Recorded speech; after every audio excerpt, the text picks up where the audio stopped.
اس سے پہلے سورہ بقرہ کی مختلف آیتوں کا خلاصہ پیش کیا گیا۔ ابھی اپنے سامنے جو آیت کریمہ چل رہی تھی وہ یہ کہ حضرت ابراہیم علیہ السلام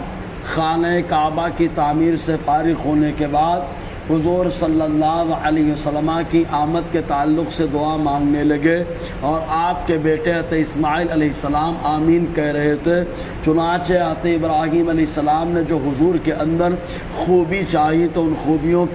خوبیوں میں سے 6 کا ذکر اللہ تعالیٰ نے یہاں پر فرمایا۔ پہلی خوبی یہ چاہے کہ اے اللہ ہماری ذریت میں سے جو ایمان والے رہے ان میں سے نبی آخر الزماں کو بھیجنا، اور دوسری خوبی یہ چاہیے کہ حضور صلی اللہ علیہ وسلم کے بارے میں دعا کی کہ اے اللہ جو خانہ کعبہ میں آباد رہے انہی کے درمیان بھیجنا۔ تو حضرت ابراہیم علیہ السلام اپنی ذریت کی 2 باتوں کو بہت پسند فرماتے رہے، کیونکہ آپ نے وادی غیر ذی زرع میں اور وہ زمین جو قابل زراعت اور کاشت کے لائق نہ تھی وہاں پر اپنے شہزادے حضرت اسماعیل کو اپنی اہلیہ کو بسایا، اور اللہ کی بارگاہ میں دعا کی اے پروردگار عالم تیرے حکم سے بسایا ہے، تو ہی آباد فرمانے والا ہے۔ تو اس لیے حضرت ابراہیم علیہ السلام کو حضرت اسماعیل علیہ السلام سے بڑی محبت رہی، اور آپ کی ذریت میں سے جو ایمان والے ان سے محبت رہی، اسی محبت کے پیش نظر حضور کے بارے میں دعا کی کہ اللہ ایمان والوں سے ہی بھیجنا،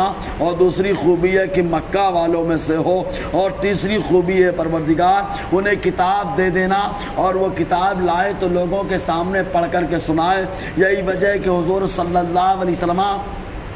قرآن مقدس کی تلاوت کرتے تو جو لوگ سن لیتے وہ حضور کے گرویدہ اور دیوانے ہو جاتے، چاہے وہ حضرت عمر ہو اور چاہے ہوا کے درمیان، ہوا اور آسمان و زمین کے درمیان ہوا میں اڑنے والے جن ہو، جنہوں نے بھی حضور کی قرآن کو پڑھنا سنا وہ حضور کے دیوانے ہو گئے۔ اور ایک خوبی یہ کہ ان کو کتاب سکھائیں، یعنی قرآن مقدس سنانے کے ساتھ ساتھ ان کو سکھائیں کہ قرآن کیا کہتا ہے اور قرآن کی تعلیمات کیا ہے۔ مزید یہ کہ اے پروردگار عالم انہیں حکمت کی باتیں بھی سکھائیں، اور ویزکیم اور ان لوگوں کو جو ہے تمام چیزوں سے پاک اور صاف کر دے۔ ایمان کی گندگی، جو ایمان نہیں تھا ان کے پاس، کفر کا معاملہ تھا، شرک کا معاملہ تھا، جو سراپا ناپاک اور نجاست ہے اس سے پاک کر دے۔ کردار بڑا خراب ہے کہ ذرا سی باتوں میں تلوار کھینچ لیتے اور آپس میں محاذ آرا ہوتے، تو اللہ تبارک و تعالیٰ کی بارگاہ میں دعا کی پروردگار یہ بھی گندی شے ہے، لہٰذا اس سے بھی پاک کرنے والے ہو۔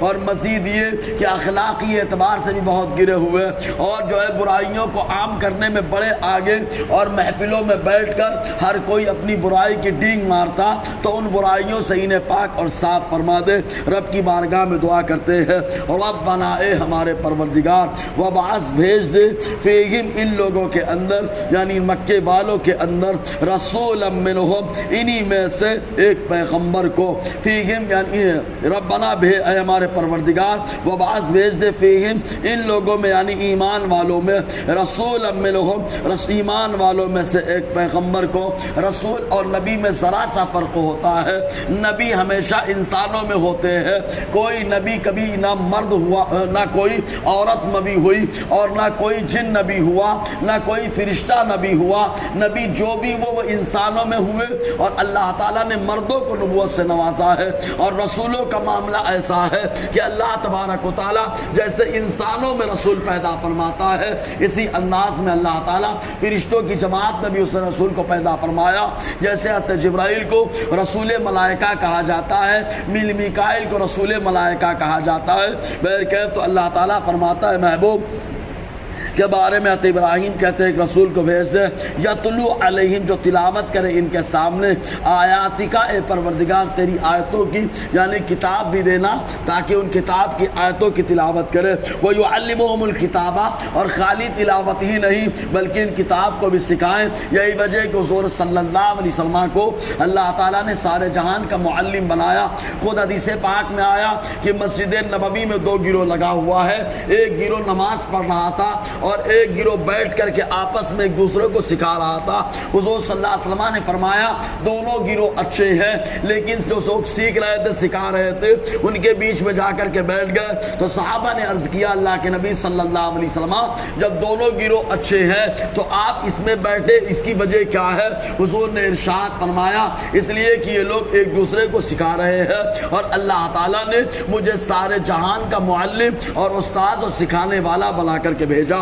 تو بہرکیف اللہ تعالیٰ کی بارگاہ میں دعا کرتے مولا اور ان کو کتاب سکھائیں، والحکمہ اور حکمت سکھائیں۔ حکمت کیا؟ ہر وہ بات جس کے ذریعے سے بندہ لوگوں کو اللہ کی طرف راغب کرے، رسول اللہ تبارک و تعالیٰ کی طرف راغب کرے، اس کو حکمت کہا جاتا ہے۔ اور کچھ لوگوں نے کہا حکمت سے مراد حضور صلی اللہ علیہ وسلم کی حدیث طیبہ ہے، اور کچھ لوگوں نے کہا کتاب سے مراد قرآن مقدس ہے، اور حکمت سے مراد یہ شریعت مصطفیٰ صلی اللہ علیہ وسلم ہے کہ انہیں کتاب بھی سکھائیں اور ساتھ میں اپنی شریعت کی تعلیم بھی عطا فرمائے۔ اب ظاہر سی بات ہے جب تعلیم آئے گی تو ایسی صورت میں آدمی کے اندر تصفیہ اور صفائی بھی آتی ہے۔ تو رب فرماتا وَيُزَكِّيهِمْ، اور اے محبوب ان لوگوں کو صاف ستھرا کر دے۔ چنانچہ اللہ تعالیٰ نے صاف ستھرا ہونے کی صفت کا ذکر فرمایا۔ حضرت ابراہیم علیہ السلام نے اسی کی دعا کی کہ اللہ کتاب سکھائے، حکمت سکھائے اور ان کو صاف ستھرا بنا دے۔ اِنَّكَ أَنْتَ الْعَزِيزُ الْحَكِيمُ، اے اللہ بے شک تو